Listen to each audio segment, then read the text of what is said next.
Aujourd'hui, la Mission laïque, c'est un réseau de 120 implantations, comprenant des établissements créés par elle, en partenariat avec elle, lorsqu'ils recherchent l'agrément de l'éducation nationale française.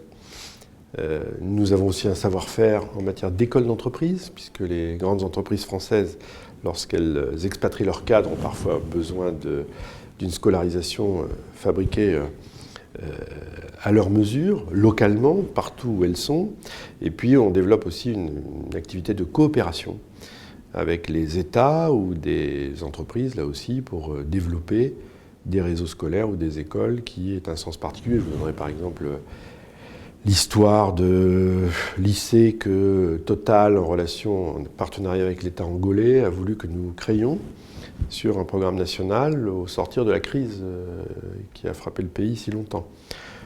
Plus récemment, l'ouverture d'écoles au Kurdistan d'Irak, dans une région qui n'est pas indifférente aujourd'hui. Voilà, ce sont le portage aussi par la Mission laïque française de la coopération éducative et l'accompagnement de lycées où on enseigne le français à Kaboul.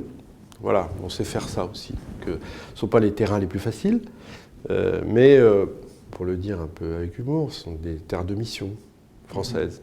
Ce réseau d'enseignement français qui avait toute son histoire, sa présence et qui avait peu de concurrence au bout du compte, aujourd'hui se trouve en face d'une concurrence soit venant de pays souverains qui développent eux-mêmes leur propre réseau scolaire à l'étranger, pour leurs besoins propres, mais aussi pour leur propre influence.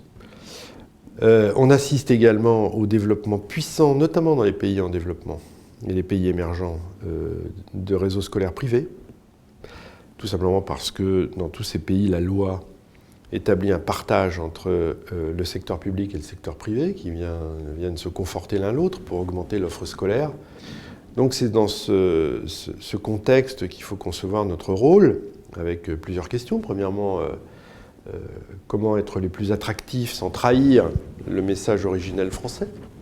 Je pense notamment à la question de la citoyenneté, en effet, qui fera l'objet de nos réflexions futures.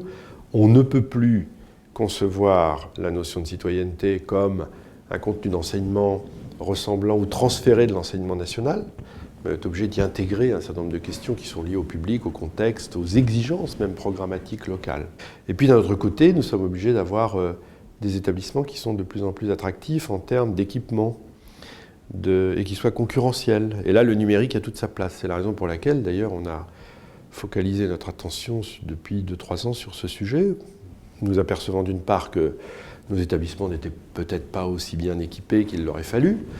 D'autre part que les familles, étant très appétentes de ces outils, sont prêtes à y contribuer. C'est un enseignement payant, donc on a davantage de facilité pour remédier à ces manques que si on n'avait pas leur adhésion.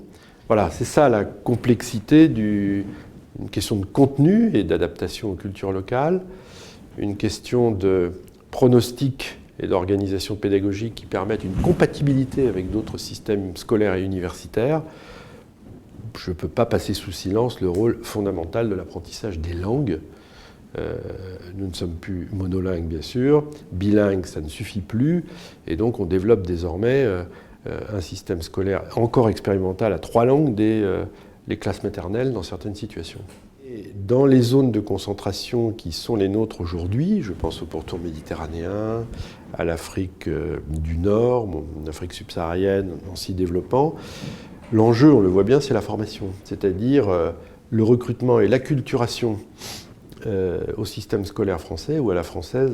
Le second point, c'est bien entendu l'entrée dans cette dynamique de l'usage du numérique de professeurs qui sont là encore très différents les uns des autres. Je crois que ce qui est évidemment important aujourd'hui, c'est pas de concevoir uniquement des dispositifs de formation, c'est de créer un esprit de solidarité du corps enseignant autour d'une évolution numérique qui touche toutes les parties de l'organisation scolaire.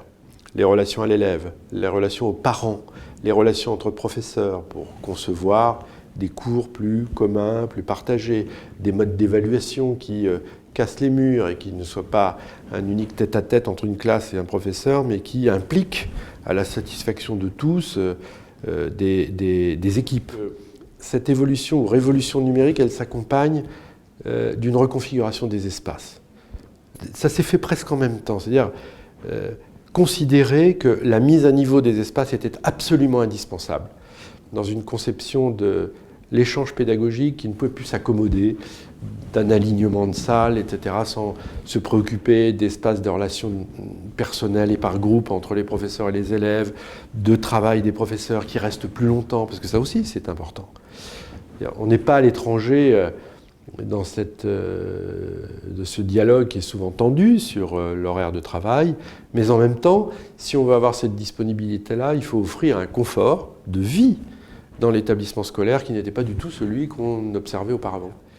Le plus important, c'est de garder l'enthousiasme, la confiance et de faire en sorte que ce ne soit pas un fardeau, une punition pour certains ou une esquive, mais que ce soit vraiment cette dynamique-là. Et je crois que ça marche.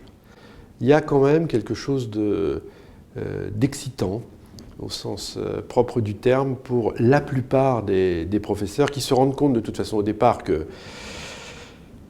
l'avenir de la relation pédagogique passe par leur propre révolution personnelle. C'est incontestable.